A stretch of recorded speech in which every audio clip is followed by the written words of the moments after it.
Nous nous sommes retrouvés à Marrakech, il y a bientôt 1 an, avec Pierre-Olivier Sûr, bâtonnier de Paris, Omar Abouzour, qui était à l'époque encore bâtonnier de Marrakech, et qui est une personnalité particulièrement active à l'UIA et à notre direction de défense de la défense et des droits de l'homme.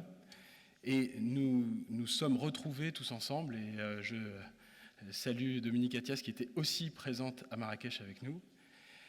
Nous avons réfléchi en procédant à un simple constat.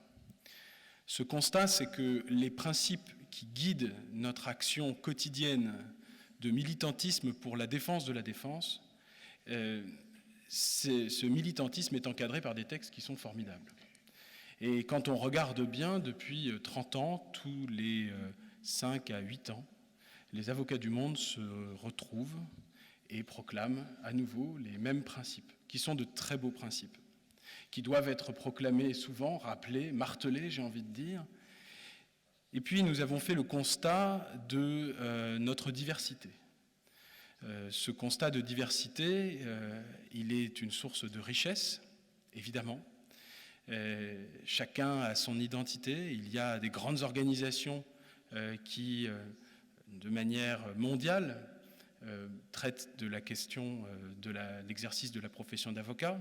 Puis il y a des organisations régionales, et puis il y a des associations qui ont le même objet. J'ai envie de dire que nous tirons tous dans le même sens, mais peut-être de manière un peu désordonnée. Parce qu'après tout, oui, nous pouvons peut-être tenter une autocritique. Parfois, nous voyons la communication d'un barreau au sujet d'une personnalité qui sera maltraitée, et nous constatons que nous, à l'UIA, bien, nous ne savions pas. Et que finalement, cette communication de ce barreau va avoir pris de l'avance sur nous, et finalement, ceux qui emprisonnent l'avocat vont se sentir un peu moins gênés par le simple fait que nos actions ne sont pas coordonnées. Alors, les principes sont là, ils sont magnifiques, il faut continuer effectivement à les marteler. Mais la question que nous avons voulu poser, et c'est le sens de notre présence tous ici aujourd'hui, alors la salle est immense, je pense pouvoir dire que même si elle semble vide de mon point de vue, parce qu'effectivement nous sommes un peu dilués maintenant que nous sommes dans une grande salle, je pense pouvoir dire que nous sommes nombreux dans la mesure où le travail que nous avons fait cette année pour préparer cette association, cette assemblée, a été un travail de rassemblement. Vous représentez véritablement les avocats du monde entier, d'Amérique du Nord, d'Amérique du Sud, d'Europe. Il y a des avocats d'Afrique, il y a des avocats d'Asie. Et puis il y a des grandes associations, il y a des grandes organisations professionnelles, il y a aussi des organisations intergouvernementales ou non gouvernementales qui sont parmi nous. Donc, tous ceux qui aujourd'hui sont mobilisés sur ce sujet sont présents aujourd'hui. Et déjà, notre Assemblée a rempli son objectif aujourd'hui, puisque, bien sûr, nous allons nous parler là dans un cadre un peu solennel, mais le but de cette opération, si j'ose dire, c'est aussi de nous rencontrer physiquement. Et juste pour vous dire, il y a une association pour laquelle j'ai une amitié particulière, qui est l'association Lawyers for Lawyers, et j'ai, à distance, eu par le passé à travailler avec cette association, et un jour à Paris, il y a 2 ans, j'ai rencontré Adrie von der Streeck, qui est présente dans la salle aujourd'hui, et ça a été pour moi quelque chose de très important, de pouvoir la rencontrer enfin, d'avoir un échange avec elle, parce que désormais, maintenant que nous nous connaissions, maintenant que nous avions pu nous rencontrer, eh bien, nous pouvions enfin travailler peut-être un peu différemment, nous parler tout simplement. Et je pense que si aujourd'hui nous pouvions prendre cette résolution qui est proposée aujourd'hui par l'UIA, par notre intermédiaire, par le barreau de Paris et par le barreau de Marrakech, cette résolution qui est de dire « continuons à faire ce que nous faisons, ne changeons pas notre identité, restons ce que nous sommes, mais peut-être envisageons, tout en réaffirmant nos principes, de travailler ensemble sur des moyens qui sont des moyens simples d'action, comme par exemple la fondation d'une plateforme qui aurait pour objet de nous retrouver ponctuellement au téléphone, quelque chose de tout à fait simple, pour pouvoir enfin communiquer. Et par exemple, si nous nous retrouvions une fois toutes les 5 semaines, mettons, eh bien nous pourrions dire il y a un sujet de haute préoccupation, faisons ensemble une conférence de presse, envoyons un courrier, envoyons une mission de haute représentation pour pouvoir dire aux autorités conjointement quelle est notre préoccupation. Et pourquoi pas, puisque ici sont représentées des organisations intergouvernementales telles que l'Organisation des Nations Unies ou l'OIF, eh bien, peut-être allons rencontrer ces grandes organisations qui nous ont fait l'amitié de venir ici pour nous parler, allons les rencontrer et décidons ensemble de faire quelque chose pour pouvoir sensibiliser ces organisations qui aussi peuvent être les interlocuteurs des gouvernements qui décident parfois de mettre un avocat à l'ombre d'une prison. Voilà quel est le sens de notre démarche. Merci infiniment d'avoir répondu à cette invitation. Il faut saluer à ce stade ceux qui, dans l'ombre, ont participé, et plus que participé, sont les artisans de cette réunion. Il y a Romina Bossa qui travaille au centre avec nous, il y a Julie Goffin, et puis finalement au-delà, parce que les choses ne sont pas sectorisées à l'EIA, c'est un peu un fonctionnement un peu familial, il y a tous ceux qui, au centre, le staff du centre, qui travaillent quotidiennement et qui se sentent pleinement investis des questions de défense de la défense, eh bien travaillent avec nous et ont permis que cette association se tienne aujourd'hui. Nous avons, nous, professionnels, des vies palpitantes. Leur vie est extraordinairement sollicitée parce que nous les sollicitons énormément et nous comptons sur eux au centre. Romina et Julie sont avec nous de manière indéfectible et c'est vrai que pour nous c'est un grand soutien. Voilà ce que je voulais vous dire. Je crois que le représentant du barreau de Paris, Jacques Bouissou, va peut-être pouvoir nous dire un mot alors, est-ce que tu veux venir là? Est-ce que tu veux venir avec nous? Et ensuite, peut-être, Omar, tu pourras dire quelque chose.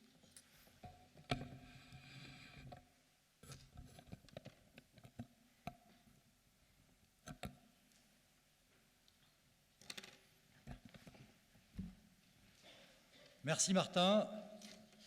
Buenas tardes todos, bonjour à tous, chers confrères. Avec Richard Cedillo qui représente ici le CNB et également la CIB, Richard. Jacques Bouissou, membre du Conseil de l'Ordre de Paris, et en présence de Mme Dominique Attias, vice-bâtonnière élue du barreau de Paris. Nous voudrions vous faire part d'un projet commun au CNB et au barreau de Paris qui est dans la continuité de vos travaux de Marrakech, qui est le lancement d'un observatoire international des avocats en danger, donc qui est tout à fait dans le cadre du sujet d'aujourd'hui, qui a pour but d'abord de recenser les menaces pesant contre des avocats dans le monde, les avocats en danger, les avocats menacés, les avocats emprisonnés, les avocats subissant des pressions. Donc d'abord un premier travail qui sera un travail de recensement. Ensuite, un travail d'information, bien sûr, d'information dans nos pays, en France, mais également dans les autres pays qui adhéreront à cet observatoire sur la situation de ces avocats, car trop souvent, dans un pays comme la France, on ignore le combat mené par certains de nos confrères dans le monde et on a une vision de l'avocat qui est limitée à ce que peut faire l'avocat en France, qui est souvent très très éloigné des risques que prennent beaucoup de nos confrères dans le monde et il y en a certains parmi vous dans la salle qui en sont des témoins. Et puis, au-delà de cette mission d'information, il y a bien sûr une mission beaucoup plus importante qui est celle de défense, défendre les confrères menacés, défendre les confrères emprisonnés, subissant des pressions, chaque fois que cela sera possible, ce qui dépendra bien sûr d'une appréciation par pays afin de ne pas exposer les confrères en danger à davantage de dangers. Travail qui pourrait être d'envoyer des missions d'observation sur place, des missions de défense, des missions d'amicus curiae,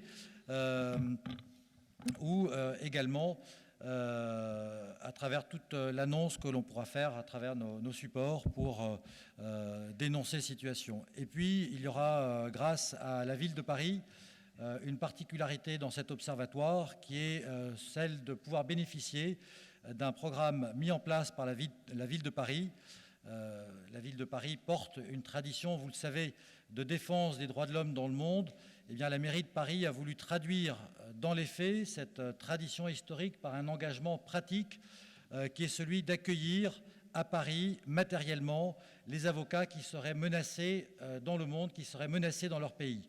Et c'est là un véritable moyen pour mieux pouvoir aider ceux de nos confrères qui ne pourraient plus exercer dans les pays de leur barreau d'origine. Et alors, pardon Richard, j'ai beaucoup trop parlé, mais approche-toi pour rajouter avec moi, puisque c'est un projet commun au CNB et au barreau de Paris, élargi à d'autres barreaux qui sont représentés dans la salle. Richard, est-ce que tu veux dire un mot ? Oui, merci Jacques. Le Conseil national des barreaux français et le barreau de Paris sont effectivement très heureux de reprendre une activité qui a existé il y a quelques années avec des résultats qui ont été concrets. Nous avions créé cet observatoire avec le barreau de Paris, le Conseil national des barreaux français, le barreau italien, le Consiglio Nazionale Forense, le barreau espagnol, le barreau de Madrid, avec également un appui d'association Avocats sans frontières France. Nous avons effectué des missions en Géorgie, en Algérie, en RDC, au Vietnam, en Chine, en Colombie. Madame le bâtonnier, Madame le vice-bâtonnier, vous avez participé à ces missions. Nous avons reçu l'appui de confrères qui sont dans la matière extrêmement compétents. Anne Souleillac a effectué des missions de formation qui ont été extrêmement efficaces.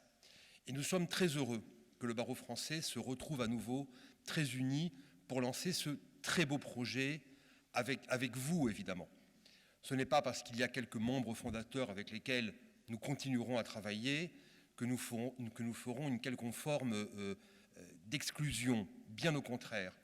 L'Observatoire a déjà prévu en ses statuts d'associer d'autres membres, le plus grand nombre possible de membres, la Conférence internationale des barreaux, le barreau belge évidemment, le barreau de Genève qui ont déjà frappé à la porte, l'UIA, nous le souhaitons, l'AIJA, Lawyers for Lawyers, toutes les grandes associations dont l'objet est commun, qui se retrouvent avec nous sur l'essentiel, à savoir la défense de nos confrères menacés. Comme le disait Jacques, les missions effectives seront d'ordre divers, formation, défense, observation. Voilà, nous allons nous atteler à cette tâche considérable très rapidement. Sachez que vous pourrez à tout moment prendre le contact soit du barreau de Paris, soit du Conseil national des barreaux qui vont travailler main dans la main. Nous serons très heureux de vous accueillir, très heureux de travailler avec vous, parce que c'est évidemment de la conjonction de ces forces que naîtront les plus beaux résultats en faveur de ceux de nos confrères qui font preuve d'un courage qui nous impressionne toujours, qui malheureusement ne sont pas assis là à côté de nous, mais qui mériteraient tellement d'être applaudis. Je vous propose d'ailleurs de le faire immédiatement. Merci beaucoup.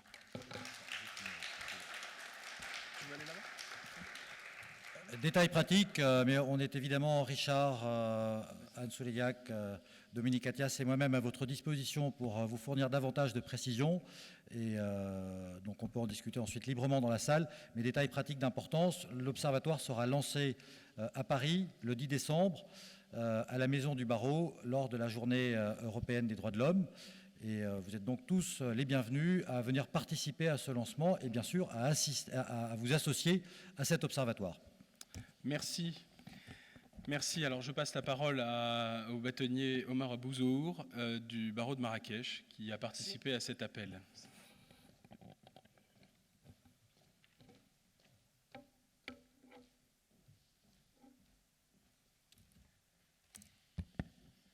Monsieur le Président de l'UIA, Messieurs les anciens présidents de l'UIA, Messieurs les bâtonniers, Mesdames et Messieurs, honorable assistance, lors du 2e Forum mondial des droits de l'homme qui s'est tenu à Marrakech au mois de novembre 2014, un samedi 29, était un point fort du Forum des droits de l'homme, du Forum des droits de l'homme.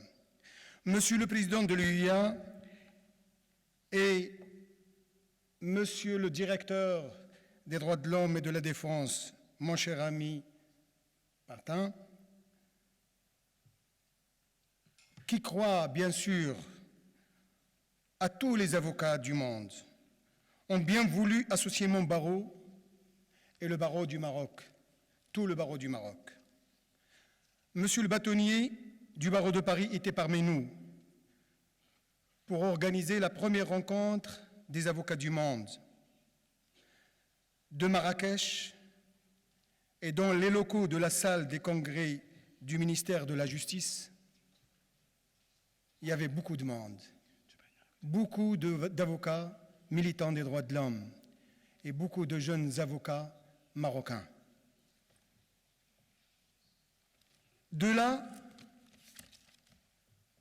nous sentons que chaque jour, partout dans le monde, des avocats sont menacés et entravés dans leur mission de défense. Les barreaux eux-mêmes sont parfois remis en cause et il est tenté de les neutraliser. Je dis bien de Marrakech. Nous avons tous lancé un cri assourdissant, un appel haut et fort à tous les avocats du monde pour se réunir. Et nous avons dit, si vous vous souvenez, mon cher ami Martin, nous avons dit, avocats du monde, unissez-vous pour la défense de la défense. Mesdames et messieurs, Marrakech, ce n'est pas uniquement la place Jemaa el-Fna, reconnue par l'UNESCO patrimoine mondial de l'humanité. Ce n'est pas le soleil tellement utilisé par les tours opérateurs pour vendre le Maroc. Marrakech, c'est aussi la place du droit, des droits de l'homme. Et nous étions très honorés, Monsieur le Président, de votre présence et de la présence du bâtonnier de Paris. Monsieur le Président, vous avez tenu votre parole et vous avez relevé le défi en organisant aujourd'hui cette Assemblée mondiale des avocats pour la défense de la défense. Monsieur le Président, la déclaration de Marrakech aux avocats du monde est adressée aussi, et je suis très heureux de l'entendre, de la bouche d'un représentant du barreau de Paris et du représentant du Conseil national des barreaux. L'appel de Marrakech est adressé aussi à tous les barreaux, à toutes les organisations professionnelles mondiales pour venir en aide aux avocats en danger. Il y en a beaucoup. Il y en a beaucoup au monde arabe. Il y en a beaucoup en Afrique. Je vous remercie infiniment pour votre honorable assistance. Merci, cher Omar. Bien, nous sommes décidément bien pris par le temps. Nous devons aborder un sujet essentiel qui concerne la question de la mise en œuvre des mécanismes de protection des avocats. Pour cela, nous avons voulu inviter des personnalités éminentes, en la personne de Madame Amanda Flores, qui travaille pour le bureau du rapporteur spécial des Nations Unies sur l'indépendance des avocats et magistrats. Elle va nous présenter ce mandat, qui est un mandat très particulier, qui est un mandat qu'à l'UIA nous connaissons bien, puisque c'est souvent que nous avons pu exposer des situations préoccupantes relatives à des avocats ou à des magistrats qui se trouvaient inquiétés à raison de leur activité. Puis la parole sera donnée à M. Michel Carrier, qui représente l'Organisation internationale de la francophonie, qui est une autre organisation interétatique qui a, elle aussi, des mécanismes de protection. Alors, Madame Flores, ensuite, Julie Goffin, bien sûr, fera une synthèse des mécanismes régionaux de protection des avocats. Madame Flores, merci d'avoir accepté notre invitation et nous vous écoutons. Good afternoon, everyone.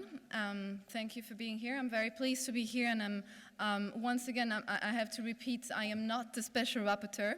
The special rapporteur wanted to be here, but she's in New York currently. She had to present her report before the General Assembly of the United Nations. She's flying back tonight. So I'm representing her. I am Amanda Flores. I work in the Office of the High Commissioner for Human Rights based in Geneva, Switzerland, and I am her assistant within the office and work with her on all the tasks that she has to carry out. So, I mean, I know we're very pressed with time, so I really just want to give you an overview of what this special rapporteur on the independence of judges and lawyers is, what is the mandate, where it comes from, just to make sure you have these elements. And then if you have any more questions, I mean, I'm here the whole afternoon, I'll be here tomorrow morning. You can ask me, we can exchange details if you have particular cases or anything that you would like to present. So I think I have to start with the fact that the Special Rapporteur on the Independence of Judges and Lawyers is an independent expert. It's currently a woman. Her name is Monica Pinto. She's a professor of international law and human rights law in the biggest law faculty in Buenos Aires. And so she has her own day job, which is being a professor, and being the Special Rapporteur is a pro bono voluntary work that she does. It also means that she's independent from some lines or guidelines that the United Nations, the Secretary General, or even the High Commissioner for Human Rights might have. She can express positions that are hers within the mandate that is entrusted to her. So the mandate of the Special Rapporteur on the Independence of Judges and Lawyers is a mandate that was created by first the Commission on Human Rights and now the Human Rights Council. So as you can imagine, it's state created because the members of this council are states of members of the United Nations. So like any mechanism created by states, it is imperfect because why would state create something that will just come and bother them any minute? So it has its limitations, and maybe I'll touch upon some of these limitations a little bit later. But so it's an independent expert, but she's not the only special rapporteur around. I think most of you may have heard of different special rapporteurs. So a special rapporteur, there is a whole mechanisms, and we like to call them, in the United Nations we have a lot of terms and jargon that a bit barbarian terms, but there is a whole system that is called the Special Procedures of the Human Rights Council. And these special procedures are made up of all the different special rapporteurs who are independent experts that work on very different thematic themes. And I'm here representing only one rapporteur, and this is a special rapporteur on the independence of judges and lawyers. So the rapporteur's mandate, it's defined by the resolution that creates the special rapporteurship. She cannot go beyond what is in her mandate. That being said, she's allowed to interpret what she believes her mandate says it contains. So she can maybe, and I think there has been an evolution since the creation of the mandate in 1994, and now the mandate has been touching upon a variety of themes such as access to justice, legal aid, the impartiality of military tribunals, and so on and so on. And so the work of the special rapporteur, what it is, it's a work, it's a mandate that the rapporteur carries out through 4 different types of activities. And most rapporteurs have this in their mandate, those 4 different types of activities they can carry out. The first activity is that they present thematic reports. So the Special Rapporteur presents 2 thematic reports every year, one to the Human Rights Council and one to the General Assembly. In those reports, she can, touch upon any theme that she feels is relevant to her mandate. The second types of activities these rapporteurs are entitled to carry is country visits. Country visits to countries they're interested in. That being said, it's very important to note that to carry out an official country visit, the rapporteur has to be invited by the state. So a lot of people say, well, then no country visit ever takes place because no states really like to invite someone that'll come and criticize how they work and how the system works or doesn't work and all the mistakes. But it's a system that still does work, and rapporteurs, this one and the others, they do carry between 2 and 3 visits per year. because it's a commitment by states, and some states have to show to the international community that they are open to criticism and they're open to have experts come to their country, address issues, and then, you know, they want to show that they're open to recommendations and that they're trying. So this is a second type of activity. Obviously, it is limited to 2-3 visits per year, so it's, you know, it would take many more years to end up visiting every country in the world. The third type of activities, and it maybe is the one that may be of most interest to some of you today, is what we called communications. The Special Rapporteur can send communications, so those are letters, to different governments, any governments basically, bringing their attention to specific cases. Cases of violations of human rights related to her mandate. Can be specific cases about particular victims. Could be, for example, a lawyer that was arbitrarily disbarred by the Ministry of Justice, for example, of a country. But can also be about broader situations.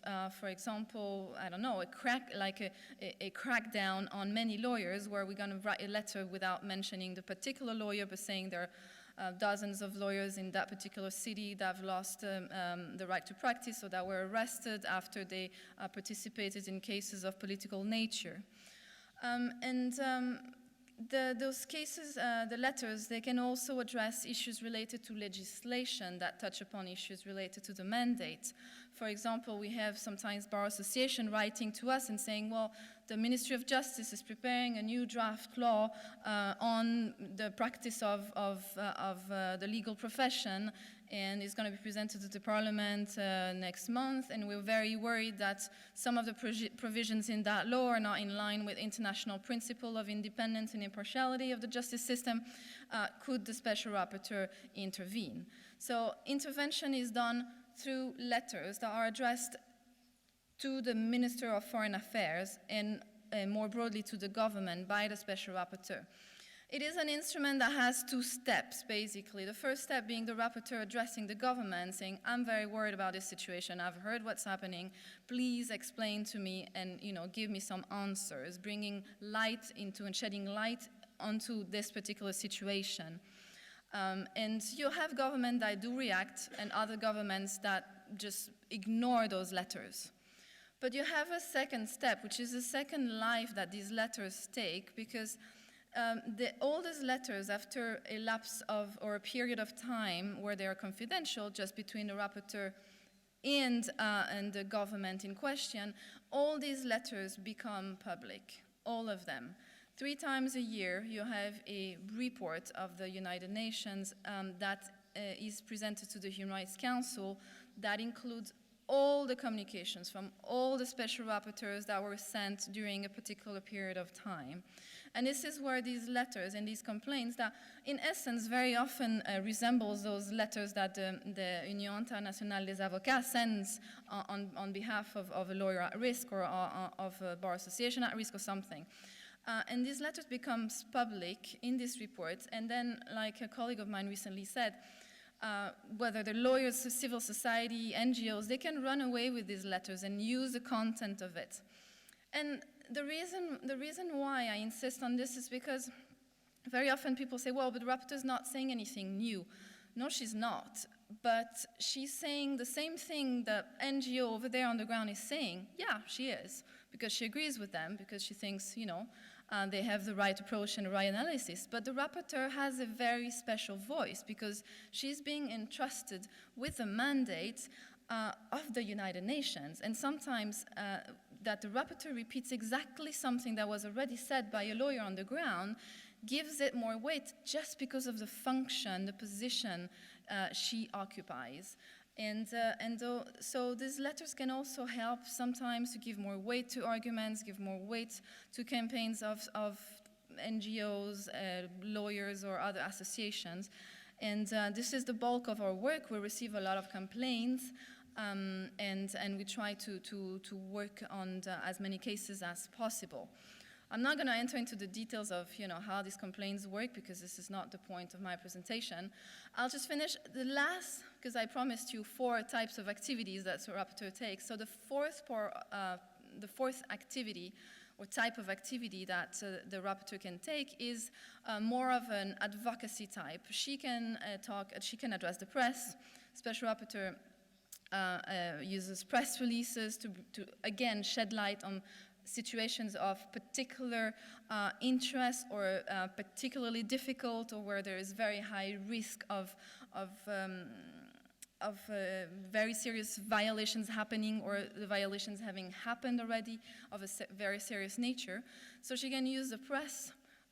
She also goes on unofficial visit, for example, invited by universities, attends conferences, expert group meetings, and of the sorts, where basically not only does she learn from people who attend of everything that's happening in the different countries, the new development, new challenges, receive more cases of people at risk, but also she goes and she presents her position, she presents the mandate and how the mandate can work and how people can work with the mandate. So it's really a mechanism, and I'm going to conclude with that.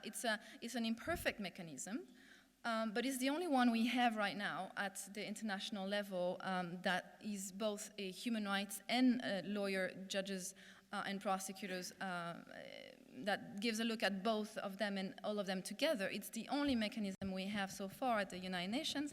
It is limited both in mandate, because mandate is given by states, but also in capacities. Very often I'm presented as representing the office of the Special Rapporteur. The office is me. There is no office. She only has one assistant, and it's me.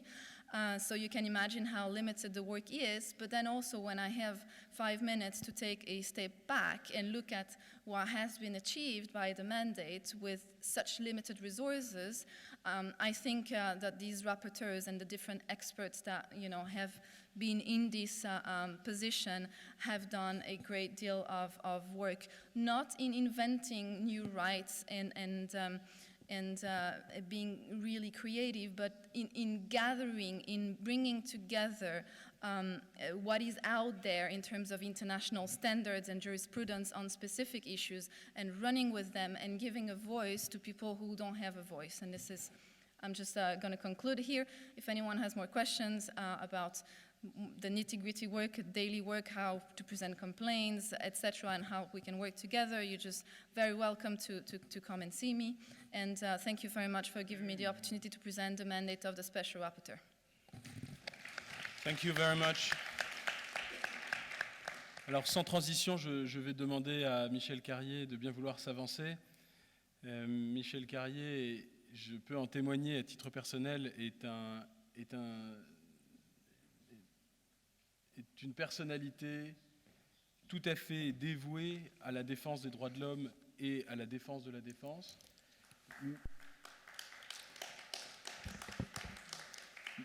Malheureusement, je ne peux pas lui demander, je ne peux pas l'autoriser à tout raconter. Et parce que simplement le temps passe. Michel, je me permets de te tutoyer, tu as la parole. Est-ce que tu peux nous faire une présentation synthétique de ce qu'est l'OIF et des mécanismes de l'OIF pour promouvoir la défense de la défense et les droits de l'homme? Je te remercie, Martin. Ton amitié fait que je t'excuse de me mettre dans une situation aussi douloureuse. Mais je voulais vous dire que je suis très honoré d'être ici. L'Organisation internationale de la francophonie est très heureuse que l'Union internationale des avocats nous appelle pour que l'on parle de ce que l'on fait, et c'est avec grand plaisir. Je vais être bref parce que, en plus, je suis très ému. Je suis encore plus ému que d'habitude parce que hier soir et encore cette nuit, j'étais à Dakar. J'étais au congrès de l'Association francophone des commissions nationales des droits de l'homme.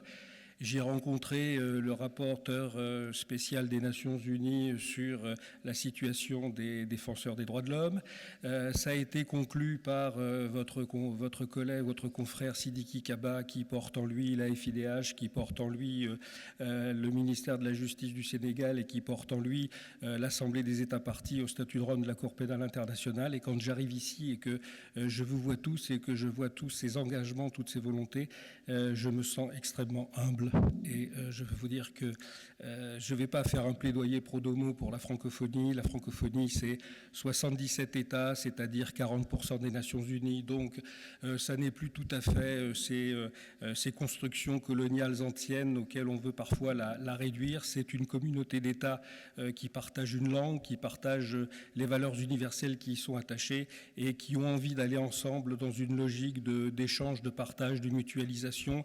Et la devise de l'organisation, qui est une devise ancienne, donc un peu désuète, mais qui reste tout de même d'actualité, puisqu'en 1970, ils avaient décidé, Léopold Sédar Senghor, Habib Bourguiba, Amani Diori et Norodom Siadouk, ils avaient décidé que la devise de l'organisation serait égalité, complémentarité et solidarité.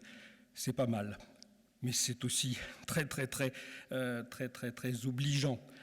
Et donc, que vous dire sur ce que la francophonie fait en matière d'appui à la protection des avocats? Écoutez, ce que nous faisons surtout, c'est que nous avons le plaisir d'avoir parmi nos 16 réseaux institutionnels qui sont une des marques de fabrique de la coopération multilatérale francophone, c'est-à-dire d'avoir des espaces institutionnels et professionnels d'échange, de mutualisation, de partage et de solidarité. Nous avons la chance d'avoir la conférence internationale des barreaux de tradition juridique commune, qui est le plus ancien de ces réseaux-là. Je ne vais pas déflorer tout ce que vous dira mon camarade tout à l'heure, mais c'est le plus ancien. Il fête ses 35 ans cette année et c'est un des réseaux emblématiques. Et quand il nous arrive d'être saisis ou de nous saisir de la situation d'avocats ou de barreaux en difficulté, c'est bien évidemment avec la Conférence internationale des barreaux qu'on travaille, parce que nous sommes une organisation intergouvernementale, nous évoluons dans le champ de nos États, donc d'une certaine manière, nous avons une coopération interne, puisque nous travaillons chez nous, puisque nous sommes l'organisation de nos États. Donc c'est particulier, ça nous donne un poids particulier, ça nous donne des responsabilités particulières.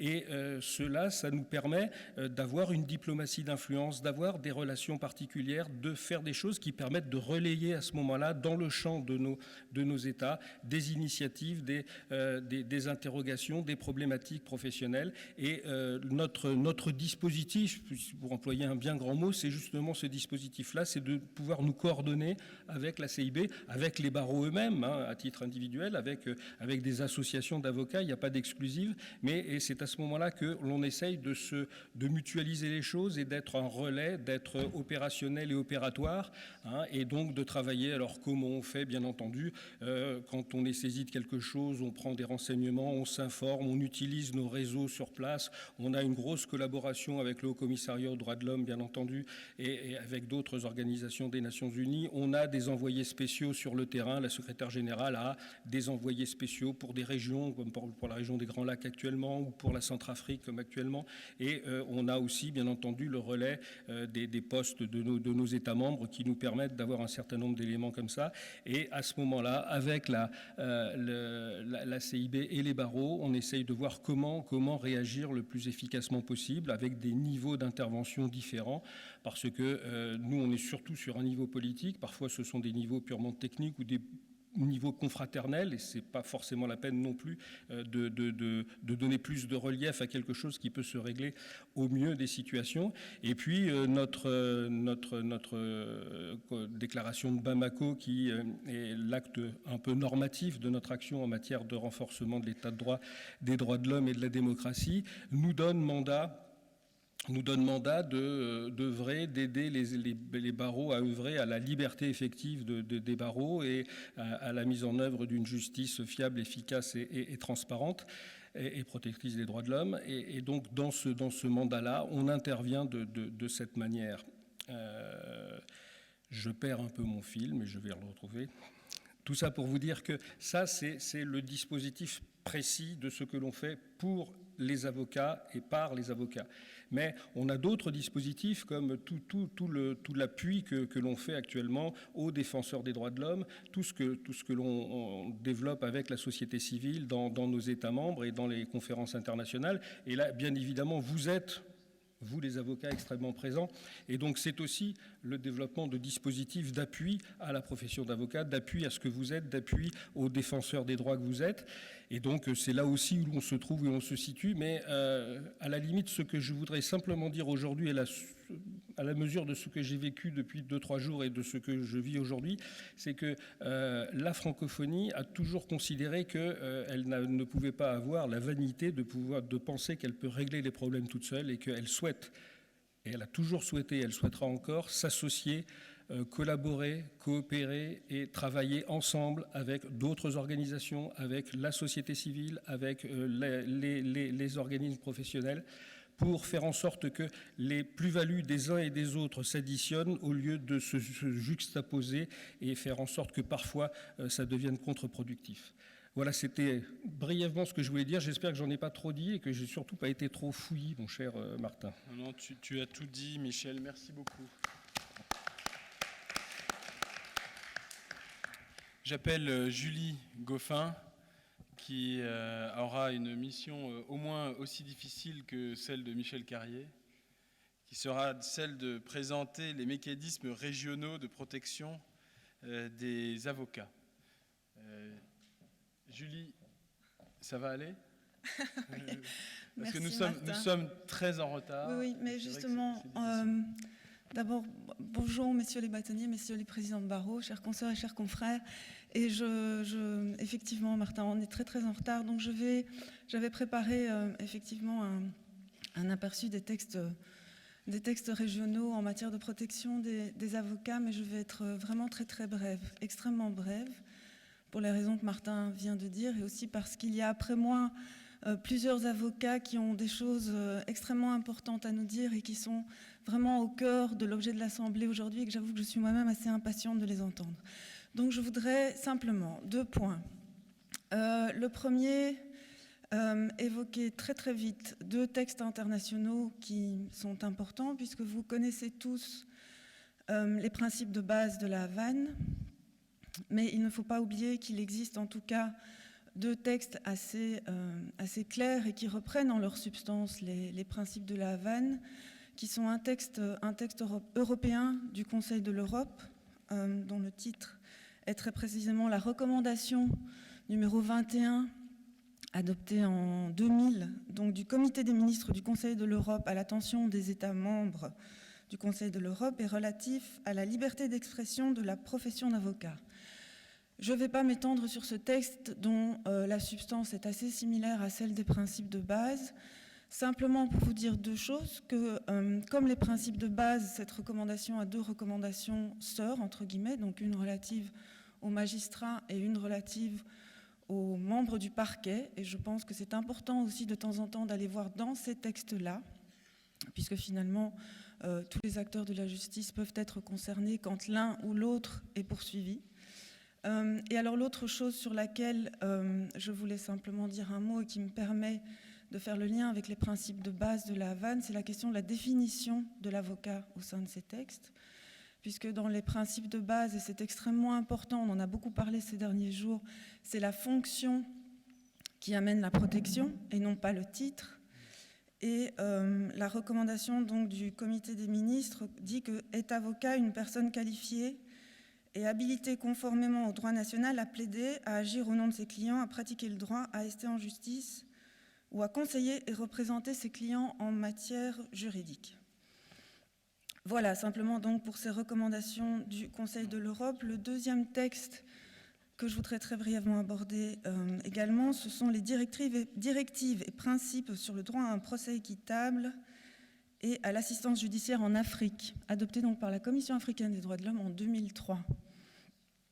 Alors c'est un texte qui est extrêmement large, qui aborde la situation des avocats, des magistrats, des membres du parquet, mais pas uniquement, qui aborde aussi un certain nombre de dispositions et figures sur les droits des enfants, les droits des victimes, la compétence des tribunaux militaires, extrêmement intéressant aussi, et alors la compétence des tribunaux traditionnels, donc toute la question de la justice coutumière.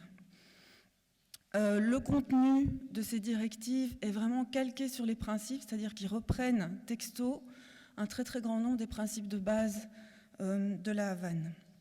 Voilà pour les textes. Alors, à côté de ces textes-là, n'oubliez pas la jurisprudence, notamment de la Cour européenne des droits de l'homme, très très riche en la matière. Et alors ce matin, on a parlé de la nécessité de travailler sur la protection des avocats, notamment dans leurs déplacements.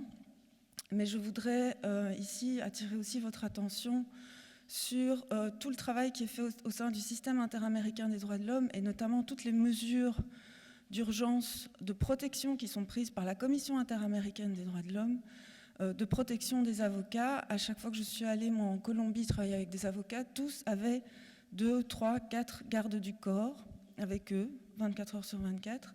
Et ça, c'est le résultat de mesures prises par la Commission interaméricaine des droits de l'homme suite à des demandes introduites par ces avocats auprès de ces organes. Voilà. Alors, pour terminer mon deuxième point, très vite, parce qu'il me semblait important, on est avocat, donc quand on rédige des courriers dans lesquels on invoque des dispositions de droit international, la question qui se pose à nous, évidemment, est la question de leur force contraignante à l'égard de l'entité vis-à-vis de laquelle ou à l'égard de laquelle on invoque les dispositions sur lesquelles on se repose. Avec deux situations particulières, lorsqu'on invoque, par exemple, un traité, une convention à l'égard d'un État qui ne l'a pas signé, cela ne veut pas dire qu'on est nécessairement sans moyen de pression. Un État qui n'a pas ratifié, une convention, le premier réflexe à avoir, c'est de voir s'il a signé la convention. Et je vous renvoie à la Convention de Genève de 1969 sur le droit des traités et à l'obligation pour les États qui ont signé une convention, même sans l'avoir ratifiée, de ne pas porter atteinte à l'objet, aux objectifs de la convention en question. Donc c'est important. Autre élément à voir aussi, est-ce que les dispositions d'ordre conventionnel, bien que n'ayant pas été ratifiées par l'État, ne ressortent pas du droit coutumier? Et c'est le cas de la plupart des dispositions, par exemple, du pacte international sur les droits civils et politiques. Deuxième question, que se passe-t-il effectivement lorsqu'on invoque, deuxième situation, les principes de base, par exemple, ou tout ce qui peut ressortir de ce qu'on appelle le soft law? Là encore, ça ne veut pas dire qu'il n'y a absolument pas d'absence de force contraignante. Je pense qu'il y a deux phénomènes à retenir par rapport à ce type de droit de normes de droit international qui est devenu extrêmement important et qui a pris une ampleur dans le développement du droit international vraiment, vraiment conséquente ces dernières années. C'est le fait qu'on peut découvrir l'existence d'une reconnaissance universelle d'un certain nombre de principes par le fait que les textes se recoupent. Je vous ai expliqué que les recommandations reprenaient en leur substance les principes de base. Les directives africaines citent nommément les principes de base.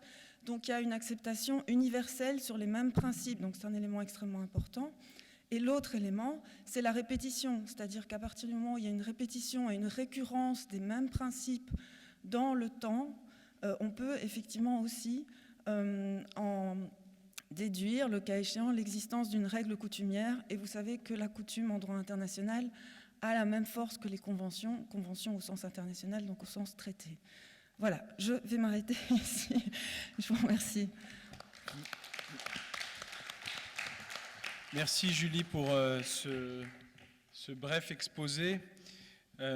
Avant de vous dire qu'il nous faut maintenant faire une pause, notre programme mentionne qu'il y aura des questions.